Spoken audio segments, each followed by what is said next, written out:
devant toi que nous nous trouvons maintenant. Nous savons que tu as déclaré que tu envoyas ta parole et ta parole les guérit. Nous nous tenons là, Seigneur, devant toi et demandons au roi que tu parles ta parole, car elle est puissante et efficace.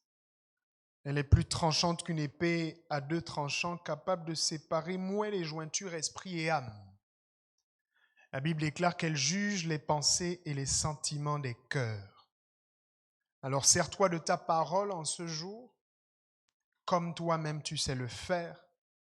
Prends ce vaisseau de chair, car nous voulons entendre ni de la chair, ni du sang, mais directement de toi, au nom de Jésus. Amen. Gloire à Dieu. Alors je voudrais que nous ouvrions nos Bibles ensemble dans Genèse chapitre 1. La grâce que nous avons lorsque nous avons un évêque comme le nôtre, c'est qu'il commence à prêcher avant nous sur ce que nous avions prévu de dire. Ça veut donc dire qu'on est sur la bonne voie. Genèse chapitre 1. C'est un séminaire d'enseignement, donc je vais prendre mon temps pour que tout ce que nous allons dire rentre bien. Alléluia. La Bible dit à partir du verset 1, « Au commencement, Dieu créa les cieux et la terre. La terre était informe et vide. » En gros, il y avait le chaos. Et il y avait des ténèbres à la surface de l'abîme et l'Esprit de Dieu se mouvait au-dessus des eaux. Verset 3, Dieu dit « Que la lumière soit. » Et la lumière fut. Dieu vit que la lumière était bonne et Dieu sépara la lumière d'avec les ténèbres. Dieu appela lumière jour et il appela les ténèbres nuit. Ainsi, il y eut un soir, il y eut un matin, ce fut le premier jour. Dites avec moi, premier jour. Est-ce que Dieu créa le premier jour, ici? Non, en fait, il a créé la lumière, parce qu'il a dit que la lumière soit, et la lumière fut. Et ensuite, après avoir créé la lumière, il a séparé la lumière des ténèbres. Alléluia. Avant de le faire, la Bible dit que la terre était informe et vide. Dans la version hébraïque, ça dit qu'il y avait un tohu bohu. Il y avait un chaos. Tout était sens dessus, sens dessous. Il n'y avait pas d'ordre. Alléluia. Et la première chose que donc Dieu va faire, c'est qu'il va créer quelque chose qui va lui permettre de commencer à mettre de l'ordre là où il y a du chaos. Il va premièrement donc créer la lumière. Et la Bible dit que quand la lumière est apparue, Dieu va séparer la lumière des ténèbres. C'est le premier acte d'ordre que Dieu va établir là où il y avait du désordre, du chaos. Amen. Donc la première chose donc que Dieu fait lorsqu'il crée, c'est de changer le chaos en ordre. Et qui parle d'ordre va parler également de hiérarchie. Dieu va donc créer toutes choses et en créant la création, il va insérer dans la création un ordre divin qui peut être exprimé par une certaine hiérarchie qu'il va établir lui-même. La première chose qu'il a créée, c'est quoi? D'accord. Est-ce qu'on nous dit ici que ce premier jour-là, il créa le soleil? Il créa la lune? Pourtant, il a créé la... Et c'est au verset 14 que la Bible dit, Dieu dit, qu'il y ait des luminaires dans l'étendue du ciel pour séparer le jour d'avec la nuit. Que ce soit des signes pour marquer les époques, les jours, les années, et qu'ils servent de luminaires dans l'étendue du ciel pour éclairer la terre. On a dit au départ qu'il y avait du chaos partout. Ce que Dieu donc commence à faire, c'est qu'il crée la lumière. Et ensuite, il va créer les astres qui vont lui permettre, toujours dans le même ordre d'idées, c'est-à-dire établir un ordre là où il y avait du désordre. Il va créer les astres. Les Juifs disent que la lumière que Dieu a créée, c'était lui-même qui l'a mise en place. Elle éclairait de par lui-même. Mais Dieu voulait mettre un système en place qui allait faire que la création fonctionne par elle-même ou d'elle-même. Et pour que ce système fonctionne, il fallait donc créer des luminaires et leur affecter le pouvoir d'éclairer. Certains devaient éclairer le jour. Enfin, le soleil devait éclairer le jour. La lune devait éclairer la nuit. Comprenons qu'on est toujours dans le principe de Dieu venant là où il y a du chaos et voulant mettre de l'ordre. Le principe ici, c'est que dans la création, Dieu a établi un principe d'ordre et de hiérarchie. Là où il y avait d'abord du désordre. Amen. Donc il va établir le soleil faut qu'on continue de lire le verset 15. Verset 16. Dieu fit les deux grands luminaires, le plus grand luminaire pour présider au jour. Faites attention à ce terme. Présider au jour. Et le plus petit luminaire pour présider à la nuit.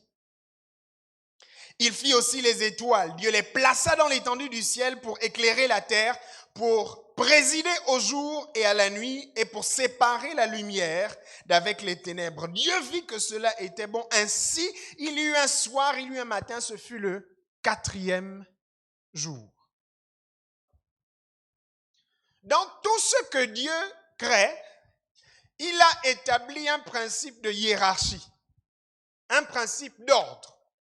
C'est-à-dire que chaque chose que Dieu crée a sa fonction dans la création, son rôle, et il faut que cette chose-là accomplisse son rôle. Sinon, un maillon de la chaîne se retire et toute la chaîne se casse. Je vais prendre mon temps pour que ça passe bien. Donc Dieu va créer les animaux des champs et de la terre. Et il va dire que la terre produise les animaux de toute espèce. Les animaux donc vont être formés à partir de la terre, comme Dieu lui-même le sait. Et il va dire que la terre produise toute forme de semences, d'arbres fruitiers, de plantes et ainsi de suite. En sorte que les arbres fruitiers viennent de la terre, eux-mêmes ayant une semence au-dedans d'eux, qui lorsqu'elle retombera après avoir peut-être mangé un fruit, la semence retombant sera produite ou va fertiliser ensuite par la terre qui elle-même a été arrosée. Bref, c'est un cycle et un ordre de choses qui a été établi. Ça veut dire que rien ne fonctionne juste par hasard. La création, Dieu a fait en sorte que la création soit ordonnée. Et qu'il y ait donc une hiérarchie. Dans tout ce que Dieu fait donc, nous pouvons avoir dans la création une hiérarchie dans une hiérarchie. Par exemple, lorsqu'on va continuer, lorsque Dieu va arriver au point où il va créer l'homme, la Bible déclare qu'il va prendre et tirer l'homme donc de la poussière, il va former l'homme de la poussière de la terre, il va insuffler dans les narines de l'homme un souffle de vie et l'homme devint une âme vivante. Sauf que dans le corps de l'homme en question, il y a une hiérarchie établie. Le mouvement que je suis en train de faire avec ma main est dicté par le cerveau lui-même est dicté par ma pensée. Chaque chose, chaque membre dans mon corps lui-même obéit à une hiérarchie. Plus tard, les enfants, eux, sortent d'un homme et d'une femme. Enfin, la jonction d'un homme et d'une femme. Par le ventre d'une femme, ils viennent sur terre. Et la hiérarchie dit que pour que ces enfants vivent longtemps sur la terre, ils doivent respecter un principe, c'est quoi? Honore ton père et ta mère. Donc, dans tout ce que Dieu a créé, il y a une hiérarchie établie. Et chaque chose dans la hiérarchie que Dieu a établie doit respecter son rôle. Comme disait l'évêque tout à l'heure, respecter sa place pour que le tout fonctionne correctement. Ça va? Il y a celui qui est à côté de toi. Est-ce que tu connais ta place?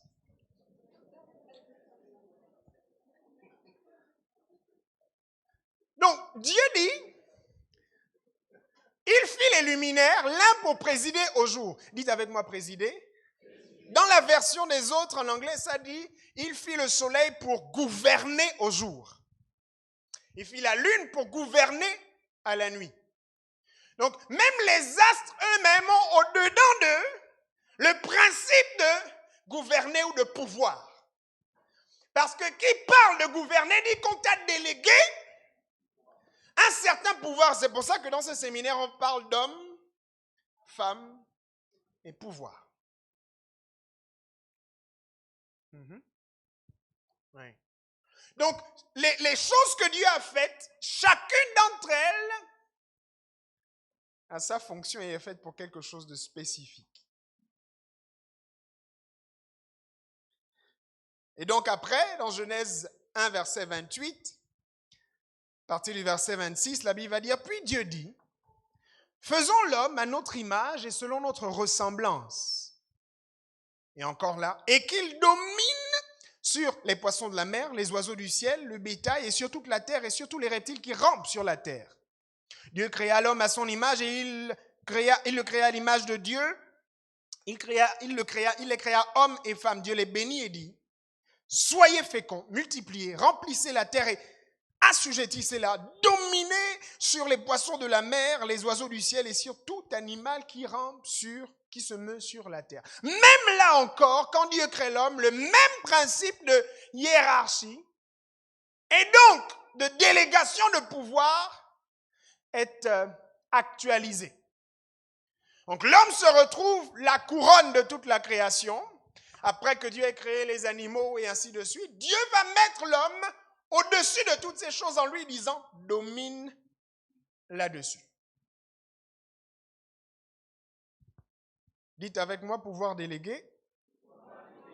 Donc toute la création obéit à un ordre divin établi qui souvent prend la forme d'une hiérarchie.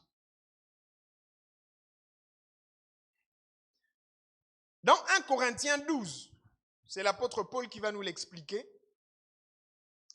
Il dit à partir du verset 12, 1 Corinthiens 12 à partir du verset 12, car de même que le corps est un, mais qu'il y a plusieurs parties, et que toutes les parties du corps, malgré leur nombre, ne forment qu'un seul corps, ainsi en est-il du Messie, car c'est par un seul esprit que nous avons été plongés dans le seul corps juif et païen, esclaves ou libres, et que nous avons été abreuvés par un seul esprit. En effet, le corps, verset 14, le corps n'est pas composé d'une seule partie, mais de plusieurs. Si le pied dit, je ne suis pas une main, donc je ne fais pas partie du corps, il ne cesse pas pour autant de faire partie du corps. Si tout le corps était un œil, comment entendrait-il? S'il n'y avait que l'ouïe, comment l'odorat pourrait-il se développer? Or, Dieu a disposé chacune des parties du corps exactement comme il l'a voulu. S'il n'y avait qu'une seule partie, on est au verset 19, où serait le corps? Mais il est vrai qu'il y a beaucoup de parties et qu'il n'y a qu'un seul corps. L'œil ne peut donc pas dire à la main, je n'ai pas besoin de toi, ni la tête aux pieds, je n'ai pas besoin de toi. Au contraire, les parties du corps qui paraissent moins importantes se révèlent d'autant plus nécessaires. Je vais m'arrêter là pour lire la suite. Ce que ça veut dire, c'est que, bien sûr, dans la création, tout n'a pas la même fonction. Pourtant, tout ce que Dieu a créé fait partie d'un ordre précis, chacun ayant son rôle. Amen. Demande encore à quelqu'un qui est à côté de toi, est-ce que tu connais ta place?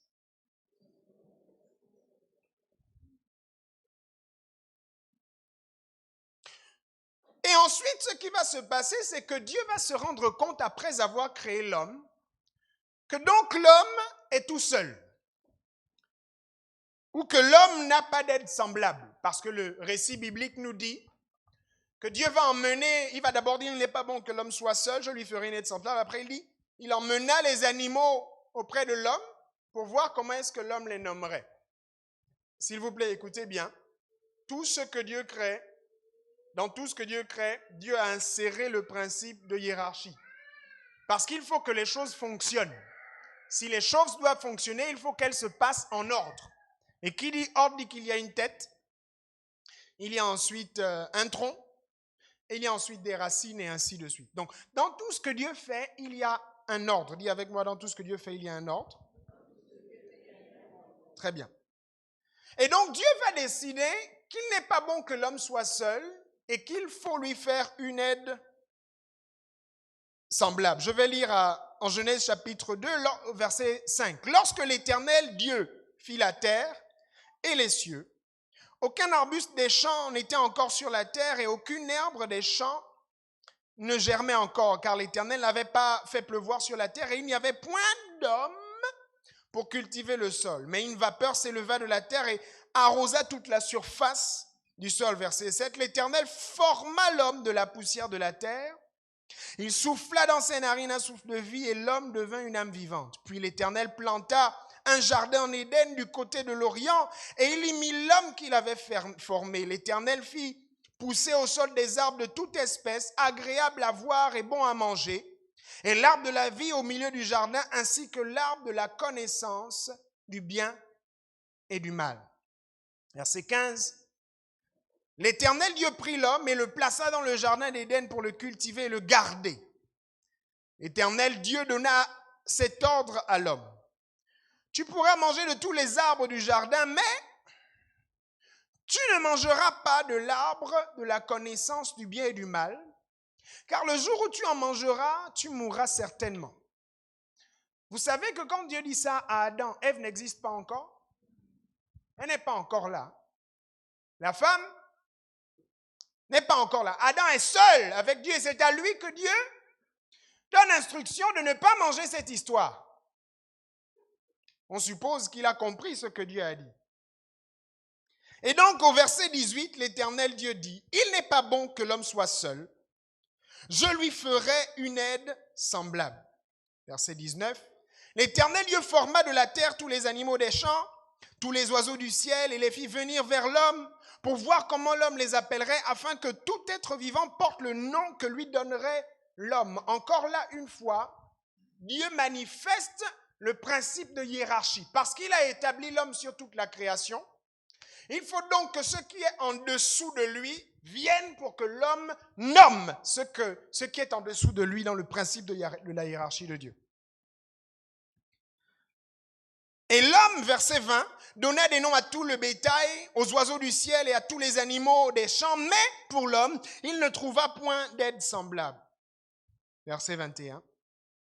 Alors l'Éternel fit tomber un profond sommeil sur l'homme qui s'endormit. Il prit une de ses côtes et referma sa chair à sa place. L'Éternel forma une femme de la côte qu'il avait prise de l'homme, et il l'emmena vers l'homme, et l'homme dit, « Voici cette fois celle qui est os de mes os, chair de ma chair. » On l'appellera Homès, si vous voulez, homme au féminin, comme nous disait l'évêque, parce qu'elle a été prise de l'homme. C'est pourquoi, et là maintenant on rentre dans ce qui est la première institution que Dieu a établie en termes de mariage, c'est pourquoi l'homme quittera son père et sa mère et s'attachera à sa femme et les deux deviendront une seule chair. Bien, j'expliquais que dans la création, Dieu a établi le principe de la hiérarchie dans tout ce qu'il a créé. Alors, le mariage est une institution dans la création. Et même dans le mariage, Dieu a fait attention de respecter le principe de l'ordre et de la hiérarchie. Ce principe-là, c'est lequel? C'est que toi, homme, je te crée et c'est à toi que je demanderai des comptes en tout. Je te fais quelqu'un d'autre que je mets à tes côtés, mais qui n'est pas égal à toi. Parce que cette autre personne-là est une aide pour toi. Dieu donc établit les choses de façon très claire. Adam est celui-là qui est responsable, le premier responsable que Dieu a établi. C'est-à-dire que lui s'adresse et c'est à lui que Dieu donne instruction sur ce qu'il doit faire, sur la direction qu'il doit suivre et comment est-ce qu'il doit conduire sa famille. Et surtout, il lui dit aussi à lui ce qu'il ne doit surtout pas faire dans la création que Dieu a faite. La femme, quant à elle, Dieu ne lui dit pas « à toi je donnerai instruction ». L'instruction a été donnée à qui? La femme, Dieu la crée donc pour être une aide dans la tâche que Dieu donne à l'homme à la base pour qu'ensemble ils puissent dominer la terre et l'assujettir. Mais les rôles sont bien définis. Parce qu'encore une fois, dans la création, Dieu a établi une hiérarchie pour que les choses fonctionnent correctement. Le passage que nous avons lu tout à l'heure en 1 Corinthiens disait que si tout le monde est si tout le monde est l'œil, comment entendra-t-on? Amen. Donc comprenons que avec la hiérarchie que Dieu établit dans le mariage, il délègue donc à chacun des pouvoirs propres à la tâche qui est la sienne. Si donc il donne à l'homme d'être le responsable et de recevoir les instructions et de suivre ou de diriger les choses, c'est qu'il donne également à l'homme le pouvoir qui correspond à ça. Si donc il appelle la femme et lui dit « toi je t'appelle en tant qu'aide semblable », c'est qu'il donne aussi à la femme le pouvoir relatif à ça. Ça va jusque-là? Très bien. Maintenant, d'où est-ce que nous viennent les problèmes? Parce que nous sommes là aujourd'hui à cause des problèmes. Nous sommes là aujourd'hui à cause des problèmes. L'une des choses que Dieu donc donne à l'homme va se manifester à plusieurs moments dans les Écritures comme instruction qu'il lui donne. Par exemple, en Genèse 18, verset 18, Dieu va parler à Abraham et il va lui dire, la Bible dit, Abraham deviendra certainement une grande nation et puissante et en lui seront bénies toutes les nations de la terre, verset 19, car je l'ai choisi afin qu'il ordonne à ses fils et à sa maison après lui de garder la voie de l'Éternel. La femme d'Abraham s'appelait comment? Dieu n'a pas donné à Sarah la tâche d'ordonner à ses fils de suivre la voie de l'Éternel. Il l'a donné à Abraham. Sauf que Sarah étant l'aide semblable ou l'aide qui lui correspond est celle qui n'a pas reçu la charge d'ordonner la maison ou d'ordonner à ses fils de suivre les voies de l'Éternel. Ça, c'est une tâche, une charge qui a été confiée à Abraham pour laquelle il a également reçu le pouvoir qui correspond à ça. Donc la femme, elle, ce qu'elle a reçu en tant qu'aide semblable d'Abraham, c'est la charge qui correspond à l'aide qu'elle doit apporter à Abraham pour réussir à ordonner ses fils et à les emmener à marcher dans les voies de l'Éternel. Ça va jusque-là? J'ai dit que je dois prendre mon temps parce qu'il faut que ça rentre bien. Donc, on se retrouve avec, d'une part, l'homme, d'autre part, la femme, et qu'on soit bien clair. Les deux, une fois qu'on rentre dans le principe du mariage, ne sont pas égaux.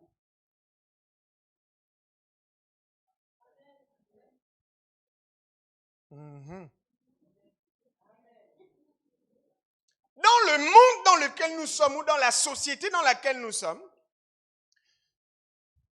quelconque femme est l'égale de quelconque homme dans la société. Parce que c'est ainsi que Dieu a fait les choses hors du mariage. J'ai dit que je vais prendre mon temps. Mais une fois que celui qui était célibataire ou celle qui était célibataire passe là, dans ce qu'on appelle le mariage, je suis très désolé pour ta mentalité humaniste et séculière, tu n'es pas l'égal de ce monsieur, et ce monsieur n'est pas ton égal. Parce que c'est écrit que tu es supposé être aide semblable. Chacun avec sa fonction. Chacun avec son pouvoir délégué. Ça va? Non, ça commence à ne pas aller. Mais la parole de Dieu va faire son travail. Elle va nous aider. Maintenant, je voudrais que nous allions dans Genèse 3, l'origine de tous nos problèmes. Genèse chapitre 3 à partir du verset 3. Ça commence à écorcher là. Ça commence à écorcher. J'espère juste que vous aurez la force de soutenir tout ce que la parole de Dieu va vous faire. La Bible dit à partir du verset 3, le serpent était le plus rusé. En fait, ce n'est pas le bon terme. Rusé, ce n'est pas le bon terme. En fait, c'est comme, il était le plus fin ou le plus futé de tous les animaux, parce qu'on sait très bien que la ruse, ce n'est pas bon, n'est-ce pas? Sauf que Dieu n'a pas créé le serpent avec la ruse. Dieu a créé le serpent avec une certaine finesse, une certaine façon de faire les choses. Et c'est Satan prenant le corps du serpent qui va faire ressortir cette histoire. Donc il était le plus rusé de tous les animaux des champs que l'Éternel avait fait, et il dit à la femme, Dieu a-t-il réellement dit, vous ne mangerez pas de tous les arbres du jardin? La femme répondit au serpent, nous mangeons du fruit des arbres du jardin, mais quant au fruit de l'arbre qui est au milieu du jardin, Dieu dit, vous n'en mangerez point, et vous n'y toucherez point, de peur que vous ne mouriez. Alors le serpent dit à la femme, vous ne mourrez point, mais Dieu sait que le jour où vous en mangerez, vos yeux s'ouvriront et vous serez comme Dieu, connaissant le bien et le mal. Verset 5, quelque chose d'extraordinaire se passe, et soudainement, la femme vit que l'arbre que Dieu a interdit, l'arbre dont elle vient de parler à Satan en disant que c'était, on ne touche pas.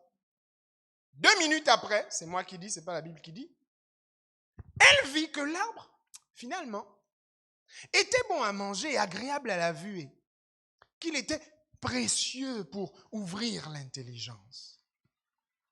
Elle prit de son fruit et en mangea. Elle en donna aussi à son mari qui était auprès d'elle et il en mangea. Les yeux de l'un et de l'autre s'ouvrirent. Ils connurent qu'ils étaient nus et ayant cousu des feuilles de figuier, ils s'en firent des ceintures. Alors, ils entendirent la voix de l'Éternel, Dieu qui parcourait le jardin vers le soir, et l'homme et sa femme se cachèrent loin de la face de l'Éternel au milieu des arbres du jardin. Mais l'Éternel Dieu appela l'homme et lui dit, où es-tu? Il répondit, j'ai entendu ta voix dans le jardin et j'ai eu peur parce que je suis nu et je me suis caché. L'Éternel Dieu dit, qui t'a appris que tu es nu? Est-ce que tu as mangé de l'arbre dont je t'avais défendu de manger? L'homme répondit, lisons ensemble, 1 et 2. Oh, c'est la femme que tu as mise à mes côtés. Et j'en ai mangé. L'Éternel Dieu dit à la femme, mais qu'est-ce qui t'a pris? Pourquoi tu as fait ça? La femme répondit, le serpent. Ah, c'est dur de prendre ses responsabilités. Le serpent m'a séduite et j'en ai mangé. Et l'Éternel Dieu dit au serpent, puisque tu as fait cela, tu seras maudit entre tout le bétail et entre tous les animaux des champs. Tu marcheras sur ton ventre et tu mangeras la poussière tous les jours de ta vie. Je mettrai inimitié entre toi et la femme, entre ta postérité et sa postérité. Celle-ci t'écrasera la tête et tu lui blesseras le talon. Je vais vous dire quelque chose d'abord en m'arrêtant ici. Selon moi, ce passage-là, le verset 15, qui dit « Je mettrai inimitié entre toi et la femme ». Selon moi, à cause de ça, C'est à cause de ce que Dieu vient de dire là. Je mettrai une inimitié entre toi et la femme. Selon moi, c'est à cause de ça que les femmes ont plus de flair que les hommes quand le danger est au loin.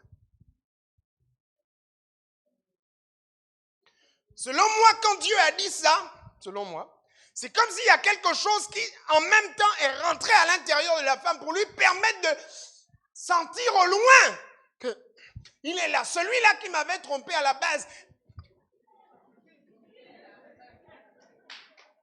Vous comprenez? C'est pour ça, mais vous savez, vous qui êtes mariés, vous savez. Nous savons. Comment est-ce que très souvent nos femmes nous sauvent des complications? Parce qu'elles, le rapport qu'elles ont avec Satan n'est pas le même que nous. Entre elles et Satan, il y a inimitié. Donc, au loin, la Bible dit quoi? L'homme prudent voit le mal et s'en écarte.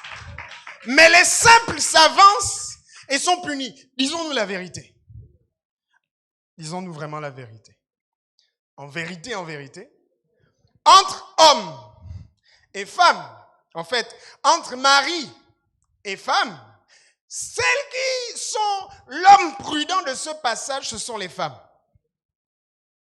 Tandis que nous, là, on est dans ce passage comme les simples, qui s'avancent et sont punis. Parce que Dieu a dit, je mettrai une inimitié entre toi et la femme. J'ai ouvert ma parenthèse, mais je la referme. Et maintenant, ce qui m'intéresse ici, c'est le verset 16. Voilà ce qu'il va dire. Il dit à la femme, j'augmenterai la souffrance de tes grossesses et tu enfanteras dans la douleur. La suite dit, tes désirs se porteront vers ton mari, mais lui dominera sur toi. Relisons ça encore. Tes désirs se porteront vers ton mari. Vous savez, de toute ma marche avec le Seigneur, j'ai toujours été intrigué par cette phrase, cette expression. J'ai toujours été intrigué parce que je trouvais que la première partie, avant la virgule, n'a rien à voir avec la seconde. Tes désirs se porteront vers ton mari, virgule, mais lui dominera sur toi. Quel est le rapport, en vérité, entre les désirs qui se portent vers lui et puis la réponse aux désirs qui se portent vers lui, c'est que lui doit dominer. Quel est le rapport? Quel est le rapport? Certaines personnes ont dit que c'est le désir sexuel. Et le problème, c'est que la façon dont c'est écrit, c'est comme si ce qui vient avant, ce n'est pas une bonne chose. Tes désirs se porteront vers ton mari, virgule, et ça commence par un mais qui signifie une opposition, qui signifie une contradiction. Mais lui dominera sur toi.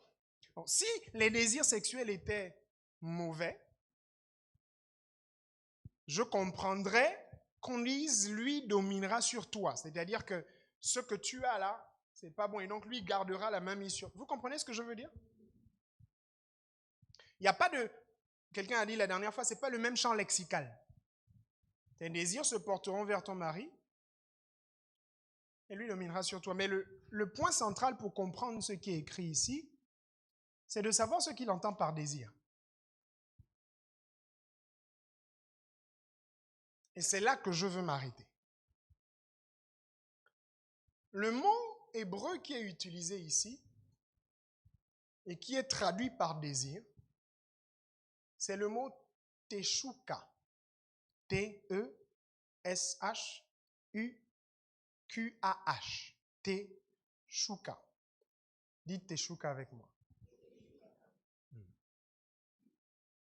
Teshuka, c'est un mot qui est utilisé uniquement 3 fois dans toute la Bible. Et je vais vous donner les différentes fois où c'est utilisé. La première fois, bien sûr, c'est ici en Genèse 3, verset 16. La deuxième fois, ce sera dans Genèse 4, verset 7, on va lire tout à l'heure. Et la troisième fois, là où on va aller maintenant, c'est Cantique des Cantiques, chapitre 7, verset 11. Cantique des Cantiques, chapitre 7, verset 11, va dire, c'est la femme qui parle, elle dit « Je suis à mon bien-aimé, et ses désirs se portent vers moi. » Point. Ça ne continue pas, c'est-à-dire qu'il n'y a pas de contradiction à ça. Et le Genèse chapitre 4, verset 7 dit ceci. C'est Dieu qui parlait à Caïn. Et il lui dit, certainement, si tu agis bien, tu relèveras ton visage, et si tu agis mal, écoutez bien, le péché se couche à ta porte, et ses désirs se portent vers toi. Mais toi, domine sur lui.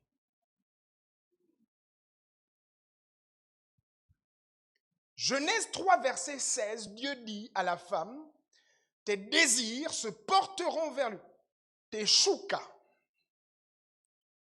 se portera vers lui, mais lui dominera sur toi. Ici, en Genèse 4, verset 7, la deuxième fois où le mot est utilisé, c'est Dieu qui parle à Caïn et lui dit, le péché se couche à la porte, à ta porte, et ses désirs, tes choukas, se portent vers toi, mais toi, domine.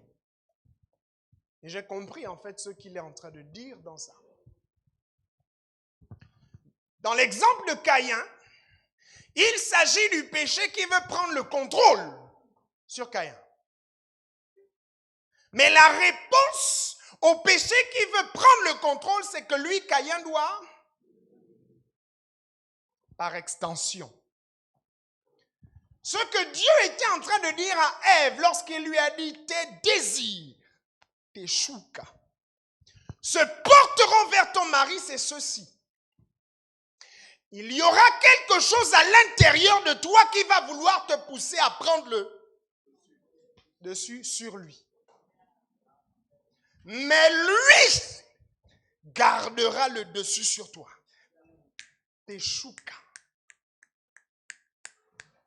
Ce que Dieu était en train de dire par extension ici, écoutez bien s'il vous plaît, c'est qu'à l'intérieur de toute femme, descendant d'Ève, il y a un truc qu'on appelle un teshuka. Un truc qui veut faire qu'elle veut prendre le dessus sur celui-là que Dieu a établi sur elle. Mais le principe de la hiérarchie que Dieu a établi à la base, c'est que lui gardera le dessus sur toi. Voici le départ de tous les problèmes qui vont se produire ensuite. Parce que voyez-vous, Dieu dit ça à Ève pourquoi? C'est en résultant de ce qu'elle a fait juste avant. Qu'est-ce qu'elle a fait juste avant? Elle a pris la résolution par elle-même d'aller parler avec l'autre là. Et non seulement de parler avec lui, mais de prendre la décision de manger le fruit. Après ça, c'est pas tout. Après, sa faute, elle ne va pas la garder pour elle-même. Elle va faire exactement ce que Teshuka dit. Il faut aller lui donner aussi. Et c'est ce qui va donc faire que Ève et toutes les personnes qui vont la suivre, toutes les femmes qui vont la suivre, vont avoir cette semence-là au-dedans d'elle. Qui fait qu'elle ne comprend pas la hiérarchie ou l'ordre des choses que Dieu a établi où elle ne s'y soumet pas. Et j'ai fini par comprendre. Pourquoi est-ce que lorsque Paul va parler aux hommes, aux maris et aux femmes, il va dire à la femme, femme, soyez soumise. Parce qu'il savait en tant que bon juif qu'elles sont très rares, ces femmes-là, qui ont réussi à maîtriser cet enclin intérieur, à vouloir contrôler celui-là qui est leur partenaire de vie.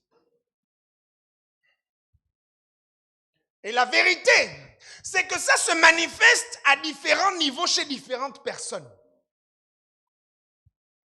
Il y a des personnes parfois à cause des familles desquelles elles viennent, ou parfois des tribus desquelles elles viennent, elles ont ce truc-là plus prononcé.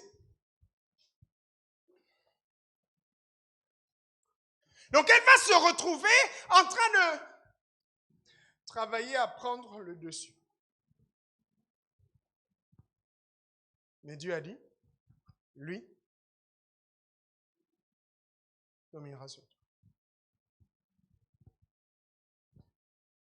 Est-il possible que plusieurs des actions, mesdames, que vous faites soient guidées par ce intérieur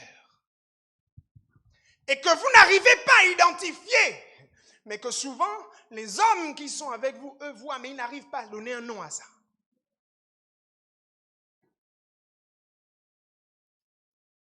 Parfois, ce truc-là s'ajoute à autre chose que Jésus avait dit.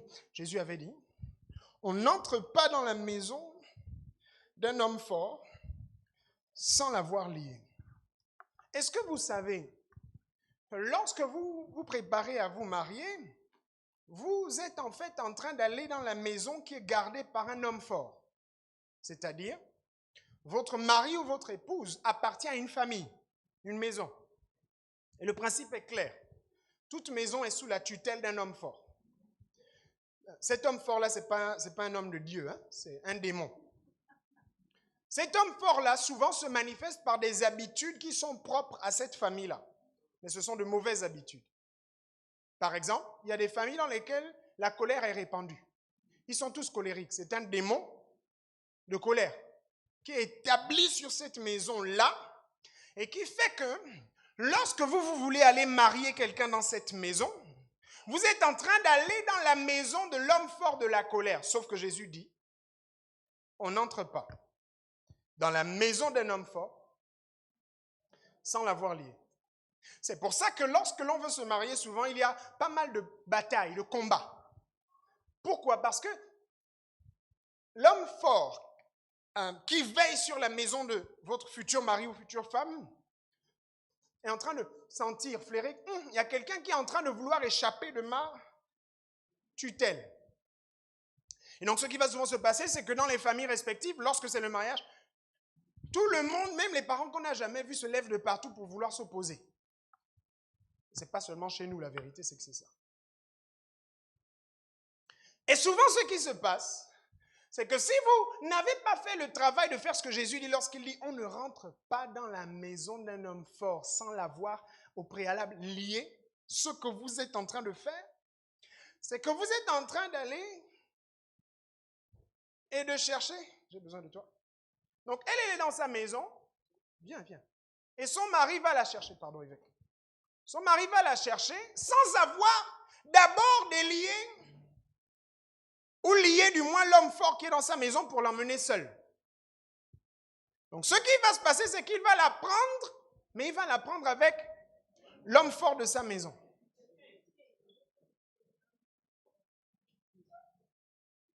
Par extension, merci. Elle va prendre un homme dans la maison de laquelle il vient. Fais vite. Oh. Et si elle ne comprend pas ça, qu'est-ce qu'elle va faire? Elle va exactement faire la même chose. Elle va le prendre sans avoir lié l'homme fort de sa maison pour le retirer seul. Elle va le prendre avec l'homme fort aussi. Viens s'il te plaît. Ils vont se retrouver, pasteur, tu peux venir? Ils vont se retrouver au lieu de 2 dans la maison, à 4. En sorte que l'homme a l'impression qu'il n'arrive pas à s'asseoir correctement dans son foyer et prendre, je veux dire maîtriser correctement son foyer. Pourquoi? Parce qu'au lieu d'elle, il est en train de combattre.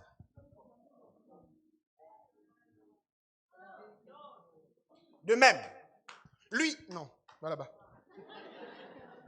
Si lui, non mais c'est bien que toi tu viennes, oui viens.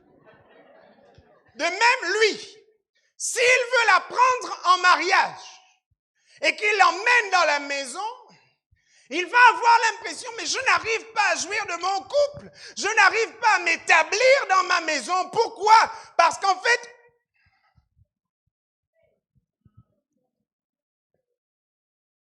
il y a l'homme fort.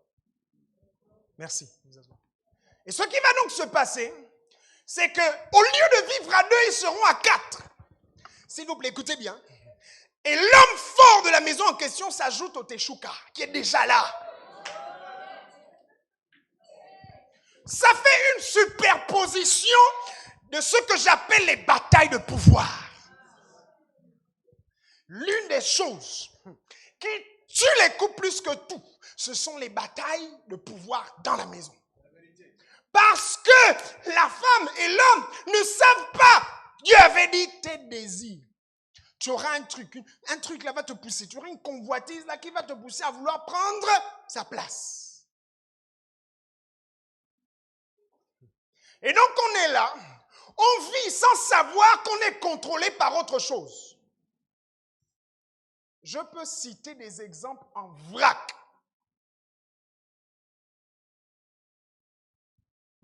Par rapport à l'homme fort, Jésus va dire donc on ne peut pas rentrer dans la maison d'un homme fort sans l'avoir lié.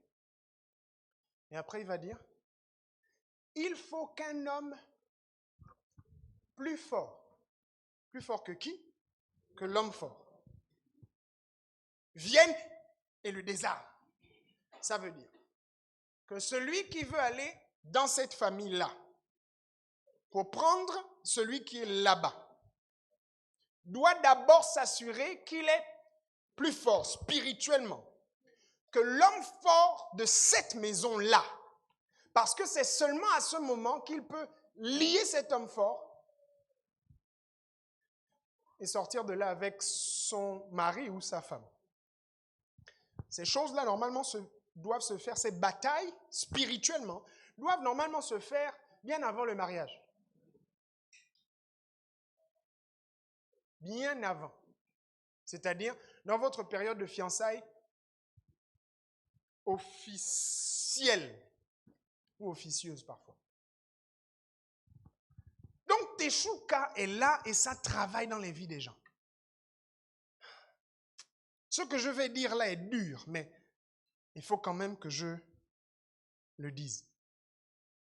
Vous savez, Paul a dit, et j'ai fini par comprendre, qu'il ne permet pas à la femme épouse, parce que dans nos Bibles, il ne permet pas à la femme, mais dans les bonnes versions, le problème c'est que le français utilise le même mot pour dire femme célibataire et femme mariée.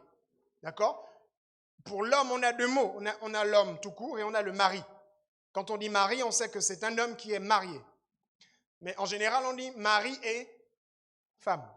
Le femme là, c'est le même mot qu'on utilise aussi bien pour une femme adulte qui est non mariée qu'une femme adulte mariée. Mais c'est pour ça que je veux utiliser le mot épouse. Et il va dire, il ne permet pas à la femme épouse de parler dans l'assemblée. J'ai finalement compris en fait que Paul, en bon juif, connaissait les tenants et les aboutissants de Teshuka. Et il savait qu'il y avait très peu, et je dis bien très peu, je pèse mes mots, qu'elles sont très rares, ces femmes-là qui, même lorsqu'elles ont rencontré Christ, ont réussi à déceler et contrôler cette histoire de Teshuka. On les a en vrac, même dans l'église. Paul savait que très rares sont les femmes qui ont réussi à maîtriser cette histoire. Comprenons que ça s'est manifesté la première fois par Ève prenant une initiative. Elle n'était pas supposée le faire. Elle était là comme une aide. On ne t'a pas donné le pouvoir d'aller et de prendre l'initiative.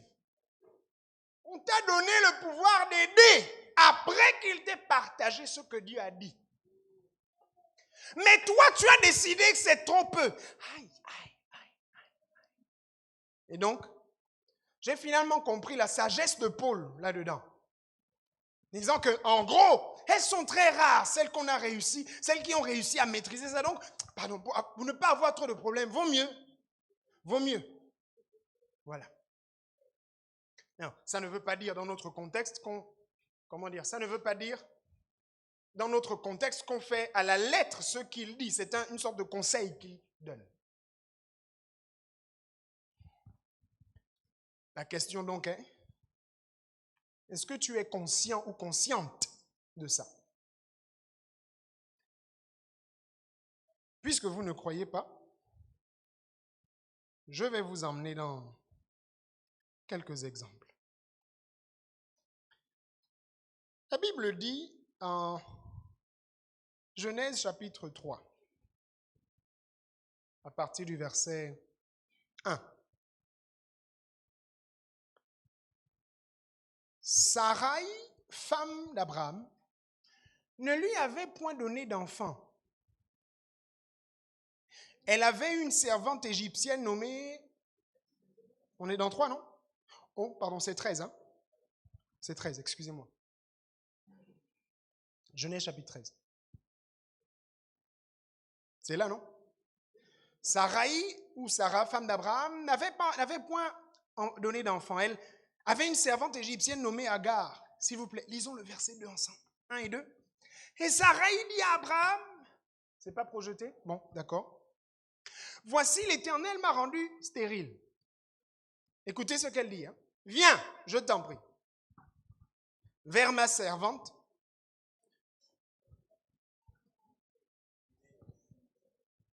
Genèse 16. Pardon? 16? C'est 16. D'accord. 16, verset 1. On va donc relire ensemble. Excusez-moi. Voilà, on y est. Donc Sarai, femme d'Abraham, ne lui avait point donné d'enfant. Elle avait une servante égyptienne nommée Agar. Et Sarai dit à Abraham, voici, l'Éternel m'a rendu stérile. Viens, je te prie, vers ma servante. Peut-être aurais-je par elle des enfants. Abraham fit quoi? Ça vous rappelle quelque chose? Oh, Abraham. Alors Sarai, femme d'Abraham, prit Agar, l'Égyptienne, sa servante, et la donna pour femme à Abraham, son mari, après qu'Abraham eut habité 10 ans dans le pays de... S'il vous plaît, attendez. Mais qui a dit à Sarah qu'elle est là pour donner les initiatives ou les instructions? Je vous suggère que c'est ce truc-là, à l'intérieur d'elle, qui au bout d'un temps, elle ne pouvait plus supporter ses ressorties. Elle va donc lui suggérer. Va vers ma servante Agar. Le pire, c'est que c'est en Genèse 12, ou 11, je pense que c'est 12, que Dieu va parler à Abraham et lui dire, t'inquiète pas, tu auras un fils. Abraham avait déjà entendu Dieu lui dire. Comme qui ça? Comme Adam. Abraham avait entendu Dieu lui dire que tu allais avoir un fils. Mais à l'écoute de ce que sa femme, Sarah, va lui dire, inspirée par des choukas. Elle va lui donner donc un conseil, excusez-moi, mortel. Et la Bible déclare, verset 4, il alla vers Agar et elle devint enceinte. Vous savez, elle est tombée enceinte de qui, non? Ismaël. Ismaël s'est retrouvé donc être le problème générationnel de la descendance par la promesse d'Abraham. Jusqu'aujourd'hui. Tout ça à cause de ce truc. La vérité, c'est que c'est quelque chose de très destructeur. Que si vous n'êtes pas à même d'identifier pour pouvoir vous contrôler vous-même et dire, on dirait que là, je ne suis plus dans mon champ d'appel ou dans ma tâche, dans mon domaine. Je suis en train d'outrepasser les règles qui ont été établies. si vous ne discernez pas ça, vous allez avoir aussi des problèmes générationnels. Mais ce n'est pas tout, hein, parce que dans le même verset 5, verset 4, d'abord il allait vers Agar et elle le vint enceinte. Quand elle se vit enceinte, elle regarda sa maîtresse avec mépris. C'est la faute de qui? Et regardez le verset 5. Et Sarah dit à Abraham, l'outrage qui m'est fait retombe sur qui ça? Sur toi. Pardon? J'ai mis ma servante dans ton sein et quand elle a vu qu'elle était enceinte, elle m'a regardé avec mépris. Mais qui lui a suggéré ça? Comment tu dis que l'outrage retombe sur... Qui est à l'origine de ça? Ça vous rappelle quelque chose? Son ancêtre, avant elle n'a pas rejeté la faute sur Adam, mais elle a rejeté la faute sur...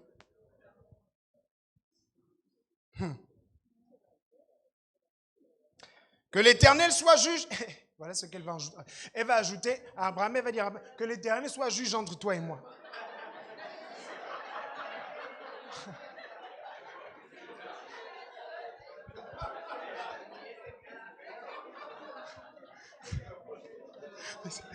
En fait, c'est terrible. On peut fuir les responsabilités à ce point.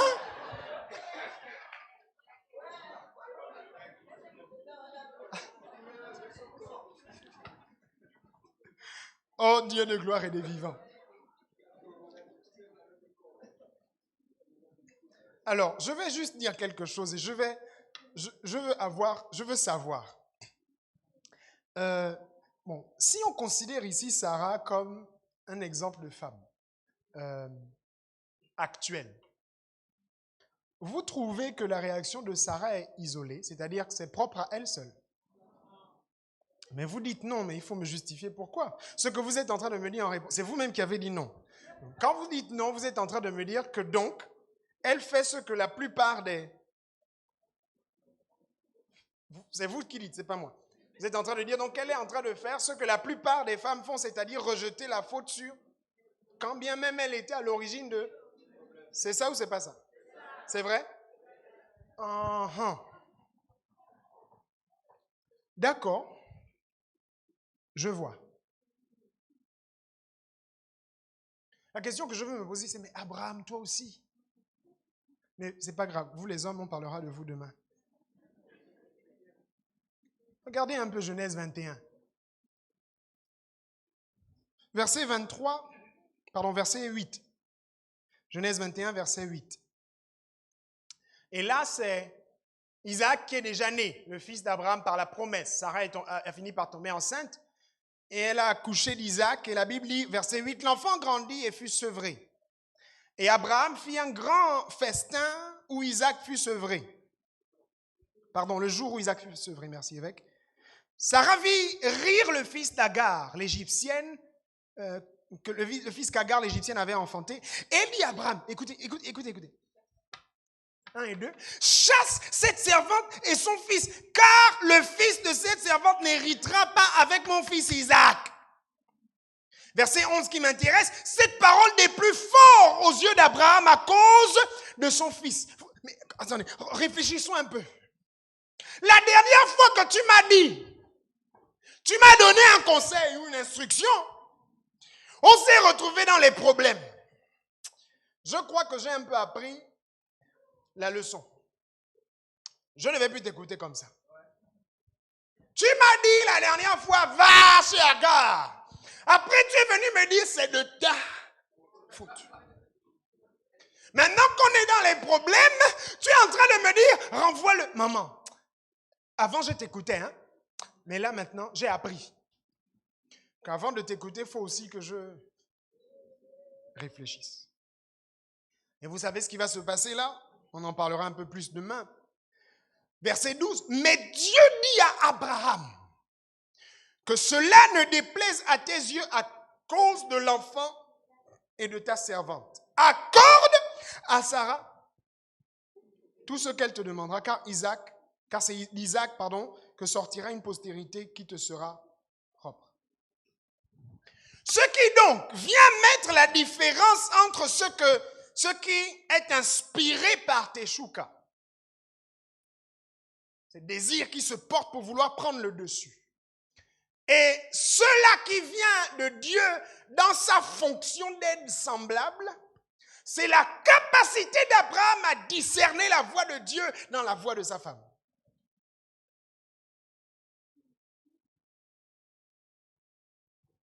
Parce qu'on se retrouve dans les problèmes, mon évêque.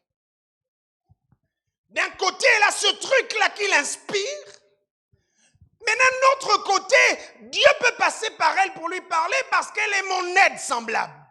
On fait comment?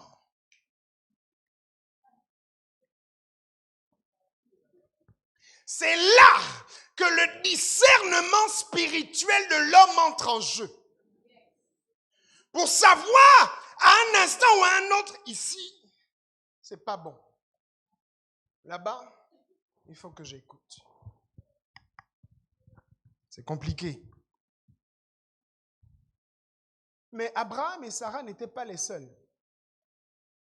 Il y a une autre femme juste après Abraham, du nom de Rebecca. Rebecca est enceinte, c'est dans Genèse 27. Rebecca est enceinte et dans son ventre, il y a deux qui se battent. L'un, Ésaü, l'autre, Jacob. Dieu parle à Rebecca depuis la base et dit à Rebecca, le plus grand sera assujetti au plus jeune. Elle a entendu Dieu parler. Quand les deux enfants naissent, Ésaü sort en premier. Et quand Jacob sort, la Bible dit qu'il va attraper le talon de son frère. Et quand les gens vont voir ça, ils vont donner le nom de Jacob à Jacob, ce qui signifie supplanteur. J'ouvre quand même une parenthèse en disant, mais comment ils peuvent appeler l'enfant comme ça? Parce que vous savez, je vais vous montrer la partie où Ésaü va dire quelque chose qui est très révélateur. On est dans Genèse 27 et on va au verset 36. Je vais revenir un peu pour expliquer ensuite. Genèse 27, verset 36, Ésaü va dire, « Est-ce parce qu'on l'a appelé du nom de Jacob qu'il m'a supplanté 2 fois? Premièrement, il a enlevé mon droit d'aînesse. Et ensuite, voilà qu'il vient enlever ma bénédiction. » Donc, il y a une chose qui s'est passée donc dans leur vie, c'est que premièrement, un jour, Ésaü revenait de la chasse, il était presque épuisé. En fait, certains textes juifs nous disent qu'il était presque mort. Et il a vu Jacob qui avait son plat de lentilles. Et puis il a dit, de toutes les façons, qu'est-ce que ça va me servir encore ce droit de naissance puisque je suis sur le point de mourir? Écoute, prends. Parce que Jacob lui proposait de vendre son droit de naissance en échange du plat de lentilles. Donc ça, la vente s'est passée. Elle a été conclue. Légalement, Jacob, officieusement mais légalement, est devenu dès ce moment-là le grand frère d'Ésaü. 1. Deuxièmement, lorsque c'était le temps pour Isaac de mourir, Isaac va donner une instruction à Ésaü, son fils aîné, qu'il aimait. Et voici ce qu'il va lui dire. Maintenant, je te prie, verset 3 du chapitre 27. Prends tes armes, ton carquois, et va dans les champs et chasse-moi du gibier. Fais-moi un mets comme j'aime et apporte-le-moi à manger, afin que mon âme te bénisse avant que je meure. Verset 5 dit, Rebecca écouta ce qu'Isaac dit à Ésaü son fils, et Ésaü s'en alla dans les champs pour chasser du gibier et le rapporter. Verset 6. Puis Rebecca dit à Jacob, son fils, « Voici, j'ai entendu ton père qui parlait à Ésaü, ainsi à Ésaü ton frère, apporte-moi du gibier et fais-moi un mets que je mangerai et je te bénirai devant l'Éternel avant ma mort. » Voici ce que Rebecca va dire à Jacob. « Maintenant, mon fils, écoute ma voix à l'égard de ce que je te commande. Va me prendre au troupeau de bons chevreaux. J'en ferai pour ton père un mets comme il aime. Et tu le porteras à manger à ton père afin qu'il te bénisse avant sa mort. Jacob répondit à sa mère, voici, Ésaü mon frère est velu. Je n'ai point de poil. Peut-être mon père me touchera-t-il et je passerai à ses yeux pour un menteur. Et je ferai venir sur moi la malédiction et non la bénédiction. Sa mère lui dit, que cette malédiction, mon fils, retombe sur moi. Écoute seulement ma voix et va me les prendre. Hé, Rebecca. Jacob alla les prendre et les apporta à sa mère et qui fit un mets comme son père aimait. Ensuite, écoutez bien, écoutez la façon de s'y prendre. Rebecca prit les vêtements d'Ésaü, son fils aîné, les plus beaux qui se trouvaient dans la maison. Et elle les fit mettre à Jacob, son fils cadet. Elle couvrit ses mains de la peau des chevreaux. Et son cou était sans poil. Et son cou qui était sans poil. Et elle plaça dans la main de Jacob, son fils, le mets et le pain qu'elle avait préparé. Il vint vers son père et dit, mon père. Et Isaac dit, me voici, qui es-tu, mon fils? Jacob répondit, je suis Ésaü, ton fils aîné. Je fais ce que tu m'as dit, j'ai fait ce que tu m'as dit. Lève-toi, je te prie, assieds-toi et mange de mon gibier afin que ton âme me bénisse. Isaac dit à son fils, et quoi? Tu en as déjà trouvé, mon fils? Et Jacob répondit, écoutez. C'est que l'Éternel, ton Dieu, l'a fait venir devant moi. Jacob, tu emmènes Dieu là-dedans?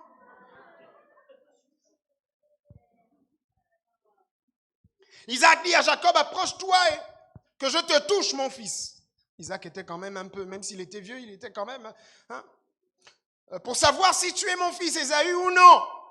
Jacob s'approcha d'Isaac, son père, qui le toucha, et dit, la voix est la voix de Jacob, mais les mains sont les mains d'Ésaü. Il ne le reconnut pas, parce que ses mains étaient velues comme les mains d'Ésaü, son frère. Et il le bénit. Et en fait, tout ça, ça part d'où? Ça part encore de Rebecca. Dieu t'a dit, mais tu ne vas pas faire ça. Tu ne vas pas faire comme ça pour avoir la bénédiction. Sauf que c'est ce que Teshuka inspire aux gens qui... Vous savez, il y a des personnes, lorsqu'elles arrivent à un certain niveau, elles sont prêtes à tout. Malheureusement, Rebecca a été prête à tout. Ce qui est bien, c'est que ce sont des personnes dont nous parlons et que nous prenons en exemple souvent. Et nous pouvons nous rendre compte qu'ils n'étaient pas aussi vertueux que... Voilà. Mais on peut apprendre de leurs erreurs. Rebecca, inspirée par ce même truc, elle s'est mise dans une position qui n'était pas la sienne. En concurrence avec son mari. Parce que son mari aimait Ésaü, elle aimait Jacob. Donc il fallait user de fourberie, de tromperie, pour réussir à orienter entre griffes la bénédiction vers Jacob. Mais parlons-nous bien. Jacob a vraiment expérimenté cette bénédiction-là directement. En fait, il a passé presque toute sa vie, jusqu'en Genèse 33, dans le malheur, à fuir son grand frère Ésaü parce que son grand frère voulait le tuer. Pour que la situation soit décantée, il a fallu que Jacob trouve le moyen de se battre seul avec Dieu pour dire, mon nom là, le nom là qu'on m'a donné là, viens, il faut que tu changes. Et c'est comme ça que donc Dieu va dire, non, ton nom ne sera plus Jacob, supplanteur, trompeur, menteur, et ainsi de suite. Et il sera désormais Israël, l'homme qui a combattu avec Dieu. Mais tout ça, ça part d'où? Rebecca.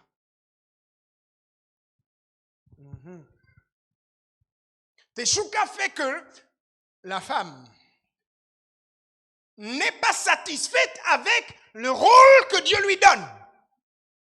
Mais elle veut plus. Elle veut faire au-delà des prérogatives qui lui ont été accordées par Dieu. Le problème, c'est que ça vient de quelque part à la base. La première personne qui a cherché à avoir plus que ceux qui lui avaient été donnés, c'était Satan lui-même.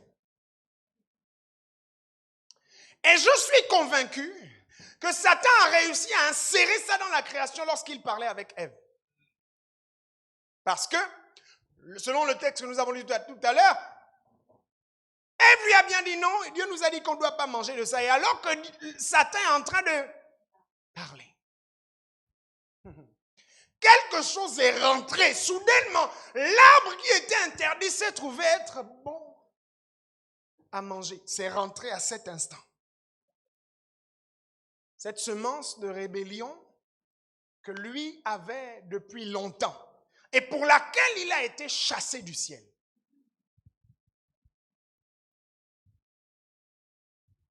Genèse 30. Il y a encore cet autre exemple de cette dame après Isaac et Rebecca qui s'appelait Rachel. Oh Rachel. Genèse 30 à partir du verset 1. Lorsque Rachel vit qu'elle ne donnait point d'enfant à Jacob, elle porta envie à sa sœur et elle dit à Jacob, donne-moi des enfants ou je meurs. Oh. Vous savez, quand je lis ça, parfois j'ai le sentiment qu'en fait, il n'était vraiment pas différent de nous. La façon dont il se parlait, c'est on est en 2023. Jacob, donne-moi les enfants, je meurs tout de suite là.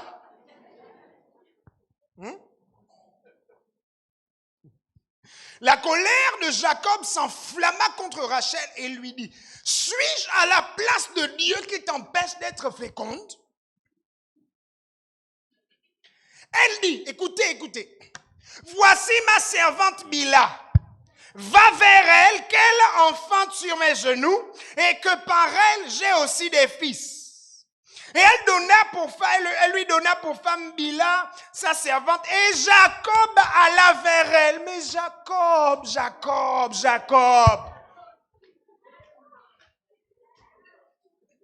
La même chose que son grand-père. Elle a suggéré, va vers Agar. Jacob aussi. Rachel vient suggérer à Jacob, va chez Bila. Jacob aussi. Mais Jacob. Mais on va parler de vous demain, Jacob et Abraham.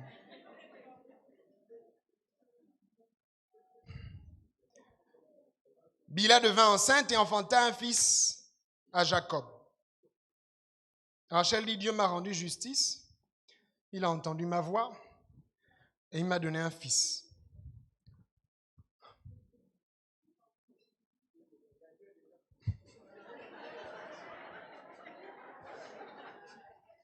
C'est compliqué. Ce que je veux vous expliquer en fait, c'est que l'ordre de la création a été établi par Dieu. Mais Satan travaille à chambouler l'ordre des choses. Voilà donc comment cette femme, inspirée par tes désirs, se porteront vers lui. Tu voudras avoir le dessus, tu voudras le contrôler. Tu voudras qu'il fasse ce que tu veux. Ce truc-là est en toi. Mais lui doit garder le dessus. S'il vous plaît, surtout mes sœurs en Christ. Je dis ça parce que même quand on est croyante, ce truc-là est là. À moins qu'on ne l'identifie et qu'on décide de s'en défaire et d'obéir à la hiérarchie divine telle qu'elle a été établie. Chacun restant à sa place. Rachel ici va faire deux choses globalement. La première, c'est qu'elle va dire, donne-moi un enfant ou je meurs. La première chose ici qui est grave, c'est qu'elle va mettre Jacob au même piédestal que Dieu. Et c'est là que Jacob s'enflamme. Il dit, mais tu me parles comme ça, est-ce que je suis Dieu? Elle avait perdu la tête. Ce que Teshuka fait. Ouais. C'est ça. Et la deuxième chose, c'est qu'elle va lui proposer un plan qui n'est pas non plus un plan divin. Bon, comme Dieu sait toujours changer les choses mal qui ont été faites, il va prendre Dan et il fera partie des 12 fils de Jacob pour faire les 12 tribus d'Israël. Mais à l'origine, ce n'était pas prévu. Tout comme à l'origine, Jacob n'était pas supposé recevoir la bénédiction de cette façon. En vérité, je pense, pour ma part, que même si Isaac avait béni Ésaü, par le simple fait qu'Ésaü avait vendu son droit d'aînesse à Jacob, la bénédiction devait directement passer sur lui ensuite. Parce que ça allait d'aîné en aîné. Sauf que le deal qui était fait entre les deux faisait que Jacob se retrouvait normalement récipiendaire de la bénédiction. Donc Rebecca ne pouvait pas se dire qu'elle va aider Dieu.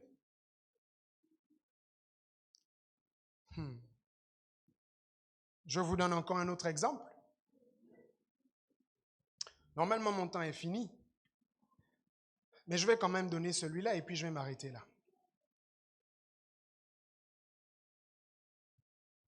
Marc chapitre 6, verset 17. Pour vous montrer que c'est aussi dans le Nouveau Testament. Marc chapitre 6, à partir du verset 17, va dire. En effet, Hérode avait fait arrêter Jean, l'avait fait enchaîner et jeter en prison à cause d'Hérodiade, la femme de Philippe, son demi-frère qui l'avait épousé. Jean disait à Hérode, tu n'as pas le droit de prendre la femme de ton frère. Hérodiade, furieuse contre lui, cherche. Hérodiade, c'était qui? La femme d'Hérode, qui était, avant que son frère ne meure, la femme de son frère. Hérodiade, furieuse contre lui, cherchait à le faire mourir. Mais elle n'y parvenait pas car Hérode craignait Jean. Il savait que c'était un homme juste et saint, il le protégeait donc. Quand il l'entendait parler, il en restait fort perplexe et pourtant il aimait l'entendre. Un jour cependant, Hérodiade trouva une occasion favorable lors de l'anniversaire d'Hérode. Celui-ci organisa ce jour-là une grande fête à laquelle il invita les hauts dignitaires de sa cour, les officiers supérieurs et les notables de Galilée. Au cours du banquet, la fille d'Hérodiade entra dans la salle et elle dansa. Hérode et ses invités étaient sous son charme. Le roi dit alors à la jeune fille, demande-moi ce que tu voudras et je te donnerai. Il alla même jusqu'à lui faire ce serment, tout ce que tu me demanderas, je te le donnerai, même si c'est la moitié de mon royaume. Écoutez, verset 24. Elle sortit pour aller prendre un conseil auprès de sa mère. Hérodiade, qui elle-même était inspirée par ce truc-là. Oui. Que vais-je lui demander? Et la mère répondit, la tête de Jean-Baptiste. Aussitôt, la jeune fille se hâta de retourner auprès du roi pour lui expliquer son vœu en ces termes. Je veux que, tout de suite, tu me donnes sur un plat la tête de Jean-Baptiste. Le roi fut consterné, mais à cause de son serment et de ses invités, il ne voulut pas lui refuser. Il envoya donc aussitôt un garde en lui ordonnant de rapporter la tête de Jean. Celui-ci s'en alla décapiter Jean dans la prison. Il apporta la tête sur un plat et la remit à la jeune fille et celle-ci donna à sa mère. Ce que le désir de prendre le contrôle ou le désir de contrôler fait. Et je dis encore, sans exception, toute femme a ça. Parce que c'est hérité d'Ève.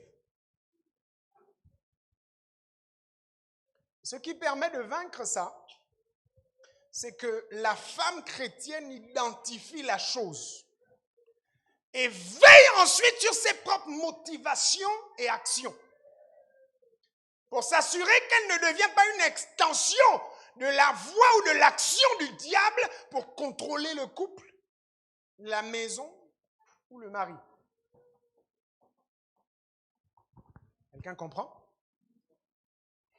Sans ça,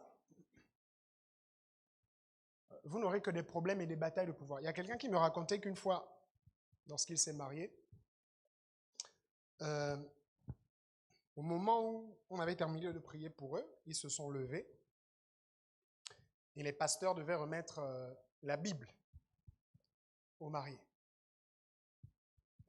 Pasteur, tu pourrais venir s'il te plaît?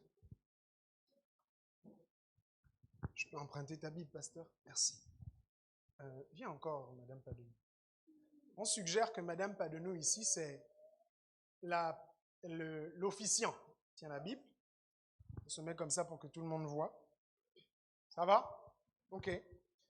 Donc, tu vas nous tendre la Bible. À l'instant, il me raconte que l'officiant du mariage leur tend la Bible. Attrape. Les deux attrapent la Bible ensemble. Et au moment de tirer la Bible, tire de ton côté. Au moment de prendre la Bible, les deux tirent. Merci. Merci. À l'instant même, il me raconte qu'à cet instant, Dieu lui a dit, la première bataille que tu auras à combattre dans ton couple, c'est une bataille de pouvoir. Tu voudras tirer, elle voudra tirer. Ça ira dans les deux sens. Mais tu dois rester ferme parce que tes désirs se porteront vers toi pour prendre le dessus, mais toi. Et donc voilà comment on a des couples dans lesquels les choses sont embrouillées. La femme pense qu'elle peut décider au même titre que l'homme. Elle pense qu'elle peut donner des instructions au même titre que l'homme. Elle pense qu'elle peut tirer la couverture de la famille au même titre que l'homme. Sauf que Dieu avait dit à Abraham que c'est lui qui doit ordonner à ses fils. Et elle est supposée être une aide. Lorsque les deux ne comprennent pas quelles sont les fonctions de l'un et de l'autre, surtout dans cette histoire de pouvoir, ce sera la déchirure dans la maison. Alors, ce qu'il y a, c'est que ça peut prendre son temps. Un peu. Mais au bout d'un temps, pourquoi est-ce que Dieu met la hiérarchie dans la création? C'est pour que les choses restent ordonnées et fonctionnent correctement. Dès lors qu'il y a un rôle qui n'est pas respecté ou quelqu'un qui veut passer sur les plates-bandes de l'autre, il y a des ordres et c'est le chaos qui s'installe. Là où il n'y a pas d'ordre, il y a du chaos. Et le problème, c'est que beaucoup d'hommes qui se marient ne sont eux-mêmes pas conscients de tout ça. Ça fait donc qu'au bout d'un temps, ils laissent tomber, ils se lassent. Dieu avait dit, justement, donc au travers de l'apôtre Paul, femmes, soyez soumises à vos maris parce qu'ils savaient. Quelqu'un comprend ce qu'on dit? Les batailles de pouvoir tuent les couples.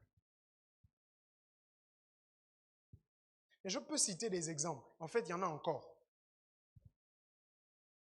Le paroxysme de ça, ou le niveau maximum de la teshuka, c'est Jézabel.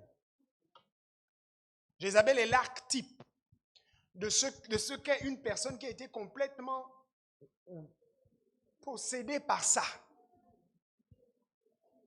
Elle contrôle le mari, elle contrôle la maison, elle le pousse à faire des choses, mais lui-même, oh, Akab. On va parler de toi demain, Akab.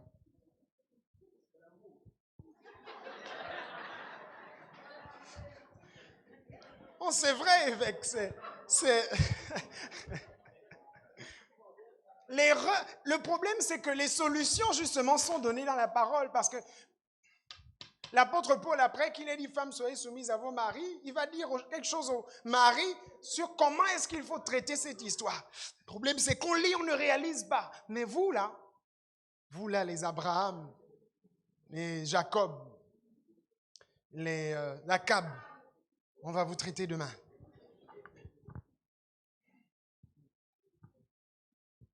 Les Hérodes. Parce que vous savez, je dis ça quand même en passant, vous vous souvenez de l'histoire d'Aman dans le livre d'Esther? Aman avait prévu un plan contre Mardochée, n'est-ce pas? Mais vous savez que si vous lisez le livre d'Esther, c'est sa femme qui lui a...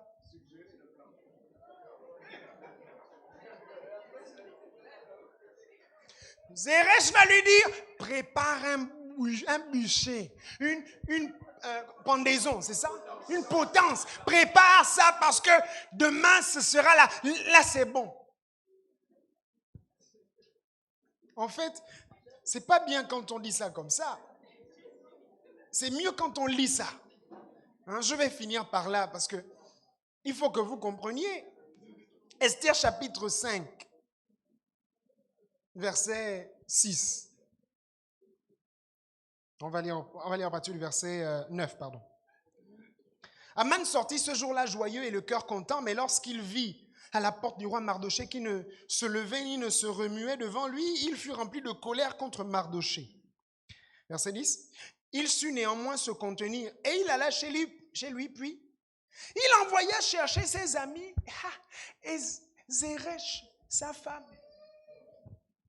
Aman leur parla de la magnificence de ses richesses, du nombre de fils, de tout ce qu'avait fait le roi pour l'élever en dignité et du rang qu'il lui avait donné au-dessus des chefs et de ses serviteurs. Et il ajouta, je suis même le seul que la reine Esther ait admis avec le roi au festin qu'elle a fait. Et je suis encore invité pour demain chez elle avec le roi. Ah, la gloire, les gens qui aiment la gloire.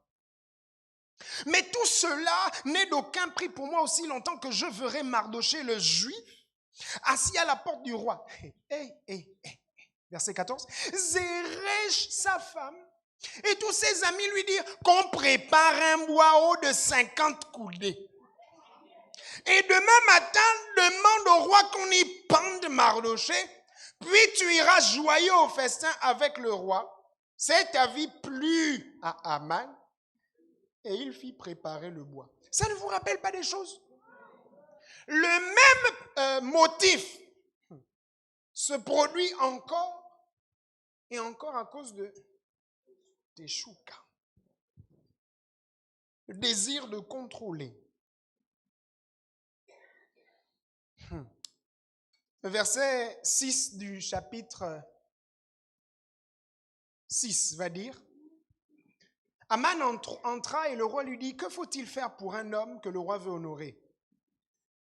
Aman se dit en lui-même, quel autre moi le roi voudrait-il honorer? Et Aman répondit au roi, pour un homme que le roi veut honorer, il faut prendre le vêtement royal dont le roi se couvre et le cheval que le roi monte et sur la tête duquel se pose une couronne royale. Remettre le vêtement et le cheval à l'un des principaux chefs du roi, puis revêtir l'homme que le roi veut honorer, le promener à cheval à travers la place de la ville et crier devant lui. C'est ainsi que l'on fait à l'homme que le roi veut honorer. Le roi dit à Aman, prends tout de suite les vêtements, le cheval, comme tu l'as dit, et fais ainsi pour Mardochée. Oh, le choc. Le juif qui est assis à la porte du roi ne néglige rien de tout ce que tu as mentionné. Et Aman prit le vêtement et le cheval et le revêtit Mardochée, et il promena le cheval à travers la ville et il criait devant lui, c'est ainsi que l'on fait à l'homme que le roi veut honorer. Aman. Regardez le verset 12. Mardochée retourna à la porte du roi et Aman se rendit en hâte chez lui. Désolé et la tête voilée, Aman raconta à Zeresh, sa femme, et à tous ses amis ce qui lui était arrivé, et ses sages et Zeresh, sa femme, lui dirent, si Mardochée là, devant lequel tu as commencé de tomber, est de la race des Juifs, mon chéri, je te dis, tu ne pourras rien contre lui, mais tu tomberas devant lui. Ah! Zeresh, c'est pas toi qui m'as envoyé là-bas. La même chose qui se produit encore et encore et encore. En fait, c'est comme pour dire, écoute, c'est ton problème. Je ne suis pas dedans. Alors que c'est toi. Les mêmes choses que Sarah avait dit à Abraham, que tout ça là, c'est toi. Tes désirs se porteront vers lui. Tu auras au-dedans de toi l'enclin à vouloir le contrôler, à vouloir guider ses actions, à vouloir t'imposer sur lui, à vouloir t'affirmer sur lui. C'est un désir impie qui vient directement de Satan. Et pour ce désir-là, Satan a été chassé du ciel. Si tu continues, tu seras chassé de ton mariage.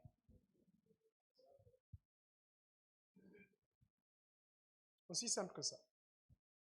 Je suis né dans une génération où on nous disait, en tout cas de ce que j'entendais quand j'étais plus jeune, c'est que les hommes, c'est eux qui faisaient, comment dire, les hommes étaient les plus à blâmer, voilà. C'est ce que moi j'ai toujours entendu quand j'étais petit. Et en grandissant, en fait, j'ai fini par me rendre compte, avec tout ce que j'ai découvert, que, oh mon Dieu. Bon, vous savez, la société aussi ne nous a pas aidés. Parce que la société a aussi élevé les femmes à un certain rang, une certaine place. Ce n'est pas mauvais dans un sens. Mais je me suis rendu compte, j'ai découvert que tout comme ces femmes-là dans la Bible, beaucoup d'entre nous ne sommes pas innocents. Ce que je veux vous aider à faire ici, c'est sortir de cette emprise-là pour être libre. Ça passe premièrement par le fait d'identifier que ce truc-là, dans ce que j'ai dit là, qui sait que c'est vrai? Il faut seulement regarder autour. Il faut regarder autour. Et on peut citer les exemples de comment est-ce que ça se manifeste au quotidien. Hein? Dans des choses simples. Le mari dit, bon, on va faire comme si. La femme, elle va dire, non, on fait comme ça. Et ça ne cherche... Aujourd'hui, maintenant que je connais ces choses, je n'ai plus besoin de passer 1 heure avec un couple pour savoir. J'ai juste besoin d'une interaction de 2, 3 phrases, 4 phrases. Et je sais que dans ce couple, il y a une sérieuse bataille de pouvoir et ça va bientôt clasher. Ce qu'il y a, c'est qu'en tant que pasteur, nous ne pouvons aider que jusqu'à un certain niveau. Si ceux-là qui sont eux-mêmes les porteurs de ça ne veulent pas s'affranchir, vous savez qu'il y a des familles, il faut que je le dise, il y a des tribus ou des ethnies dans lesquelles c'est entretenu. Il y a des tribus qui sont gérées rien que par les femmes. C'est le contresens de ce que Dieu a établi à la base. Je peux en citer, c'est juste que... C'est géré comme ça. Et ça, c'est complètement l'inverse de ce que Dieu a mis en place. Pourquoi? Parce que la grâce de décider dans le couple et le pouvoir qui correspond à ça n'a pas été donné à la femme. Elle a été donnée à l'homme. La grâce d'aider n'a pas été donnée à l'homme. Elle a été donnée à la femme. Donc la femme est plus à même de mettre d'implémenter quelque chose qu'un homme a dit qu'un homme lui-même, en vérité. Elle est plus à même de, après avoir reçu la recommandation, d'ordonner les choses en fonction de ce qu'elle a reçu, que l'homme lui-même ne le peut dans la maison.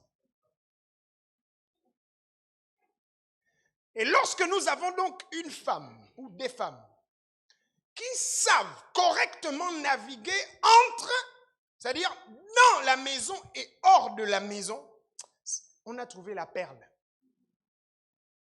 Pourquoi? Parce que j'expliquais tout à l'heure qu'hors de la maison, elle est l'égale de tout le monde. Mais une fois que le seuil est franchi, directement la dynamique change. Et quand on a trouvé une épouse qui sait naviguer comme ça entre les deux zones, oh Dieu de gloire, on est tranquille. Je vais dire encore plus, c'est encore plus grave cette histoire. Lorsqu'on a un homme et une femme qui sont tous deux dans le service de Dieu ensemble. Quand je vous dis que Paul avait dit qu'il ne permet pas Moi, j'estime que ça veut dire, discernons bien qui a la maîtrise de cette histoire-là qui est au-dedans d'eux avant de les établir. Sinon, on se retrouve avec des personnes établies qui cherchent à faire plus que ce pourquoi elles ont été établies. Donc, elles vont chercher plus de pouvoir. C'est la Bible qui dit en Ésaïe 14, c'est Satan qui disait, « Je m'élèverai au-dessus des étoiles de Dieu et je serai semblable au Très-Haut. Mais à cause de ça, tu seras rabaissé jusque dans la fosse. » Et nous avons justement des gens comme ça qui ne sont pas satisfaits de ce que Dieu leur a donné. Parce qu'ils sont mal inspirés par ce truc-là qui est à l'intérieur d'elles. Elles veulent plus que ce qui leur a été donné. Or, un homme ne peut recevoir que ce qui lui a été donné du ciel.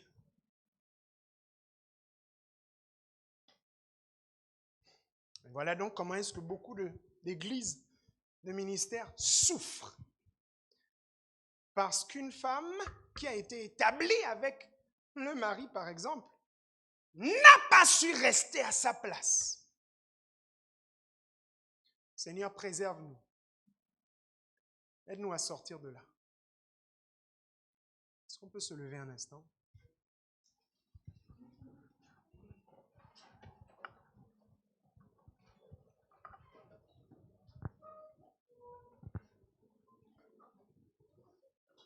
Je souhaite que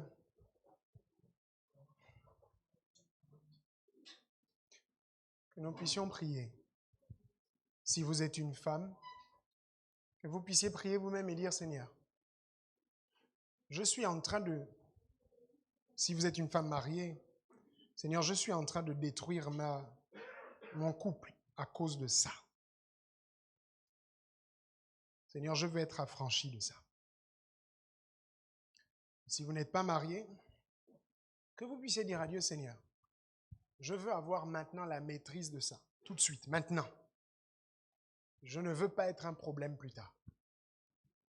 Et si vous êtes un homme, priez et dites, Seigneur, aide-moi à discerner ça.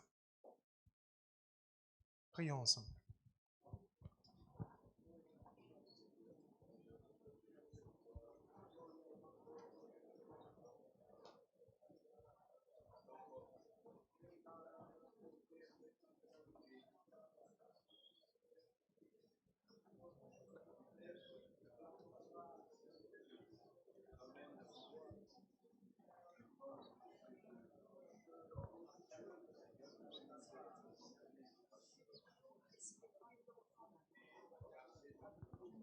C'est un ordre qui est établi par Dieu. Seigneur, c'est toi qui as établi cet ordre. Cette hiérarchie vient de toi. Nous voulons que tu nous aides, Seigneur. Aide-nous. Aide-nous à être affranchis de tes choukas. Aide-nous à être affranchis, Seigneur, de cette convoitise intérieure qui nous pousse, ô roi, à vouloir prendre le dessus sur l'homme que tu as établi dans nos vies en tant que femmes. Aide-nous, Seigneur, notre Dieu, à rester dans notre place, à notre place, et à ne pas glorifier Satan en laissant libre cours à cette envie, ce besoin d'affirmation impie à l'intérieur de nous. Seigneur, fais-nous grâce, fais-nous grâce, fais-nous grâce, fais-nous grâce. Prie pour toi-même, prie pour toi-même, prie pour toi-même, prie pour toi-même. Prie pour toi-même, prie pour toi-même. Sobra akru antupre egli anu robo regadabras. Lo kribarunda gli hano brogozupre endishke bidi hosus. Kanu pradigo lumti alumpele azus. Baragudi greco kubiri malegre alompri ezus. Seigneur, nous voulons être affranchis. Je veux être affranchi, affranchi, affranchi. Au nom de Jésus-Christ de Nazareth. Identifie ça maintenant. Identifie ça maintenant. Et refuse que ça prenne racine. Refuse que ça soit en toi. Refuse cette semence de rébellion que Satan veut te faire, sur laquelle Satan veut te faire agir. Refuse cette semence de rébellion sur laquelle Satan veut que tu agisses. Refuse cette semence de rébellion sur laquelle Satan veut que tu progresses. Refuse. Dis Seigneur, ce n'est pas mon héritage. Je ne veux pas être coupable au roi d'avoir pris la place qui n'est pas la mienne. Je ne veux pas être coupable d'avoir pris la place qui est réservée à celui-ci. Zegronde hane malengro usus. Elonge arimbelelus. Ragalongle alamazimble galis. Lekunke anum malumde galis. Bragalukle alambro uzunusa amalahazes. Pregahannu mala igilias. Kerusu pra anagus. Elantenuse malahuzo bragalobre esis.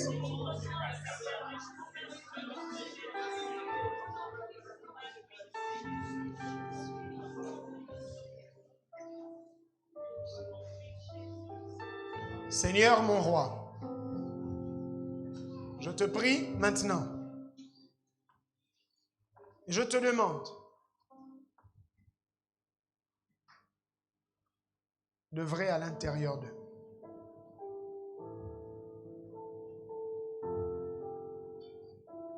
Seigneur, je demande que les yeux de ces femmes s'ouvrent,